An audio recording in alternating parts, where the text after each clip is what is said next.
तो दोस्तों कोल इंडिया ने अपने क्वार्टर 3 के नंबर को डिस्क्लोज कर दिया है। तो चलिए देखते हैं क्या है क्वार्टर 3 के नंबर्स के अंदर। लेकिन उससे पहले मैं बता दूं, कंपनी ने खुशखबरी एक दिया है।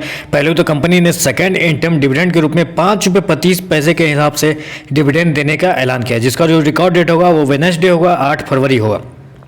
तो अगर आप डिविडेंड आपको चाहिए तो 8 फरवरी से पहले आप बाय कीजिएगा, तभी जाके आपको डिविडेंड का फायदा हो सकता है।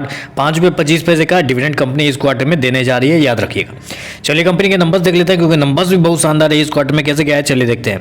तो पिछले क्वार्टर में कंपनी ने 29,838 करोड़ के आसपास का रिवेन्यू जनरेट किया था। पिछले साल 28,433 करोड़ के आसपास था, जो कि बढ़ के इस क्वार्टर में 35,169 करोड़ के आसपास पहुंच चुका है। तो साल दर साल देखें तो कंपनी के रिवेन्यू के अंदर एक बहुत बड़ी तेजी आपको देखने को मिली। अप्रोक्सीमेटली आप बोल सकते हैं 25% के आसपास की तेजी है साल दर साल कंपनी के रिवेन्यू के अंदर। वहीं अगर क्वार्टर जाते हैं तो क्वार्टर भी कंपनी के रिवेन्यू के अंदर अप्रोक्सीमेटली आप बोल सकते हैं 20% के आसपास की तेजी आपको देखने को मिल रही है। चलिए कंपनी के एक्सपेंसेस देख लेते हैं, कंपनी ने कितने खर्चे किए हैं इस क्वार्टर में और पिछले क्वार्टर में क्या खर्चे हुए हैं।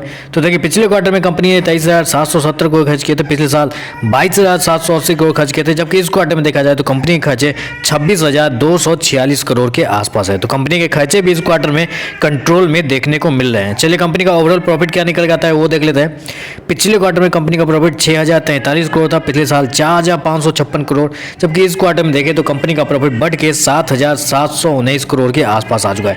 तो मैंने आपको क्या बताया कि कंपनी का जो रिवेन्यू है साल दर साल अप्रोक्सीमेटली 25% बढ़ा है, लेकिन जब कंपनी के प्रॉफिट के अंदर जाते हैं तो कंपनी का प्रॉफिट एक मैसिव जंप आपको दिखाया है। जी हाँ, मैसिव जंप है। अप्रोक्सीमेटली आप बोल सकते हैं कि यहाँ से 60% के आसपास की तेजी है कंपनी के प्रॉफिट के अंदर साल दर साल।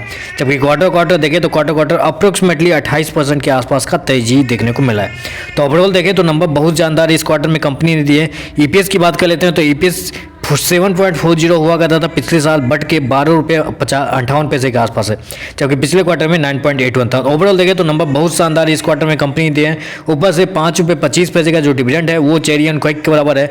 तो ये सारी चीज़ें फैक्टर निकाला जाए तो एक तरह से देखा जाए तो कह सकते हैं कि नंबर बहुत शानदार है, सॉलिड है। हो सकता है ऐसे नंबर्स के बाद एक अच्छी खासी तेजी आपको देखने को मिल सकती है। तो बस आज के लिए बस इतना ही। वीडियो पसंद है तो लाइक कीजिएगा, साथ में साथ चैनल को सब्सक्राइब जरूर कीजिएगा। धन्यवाद।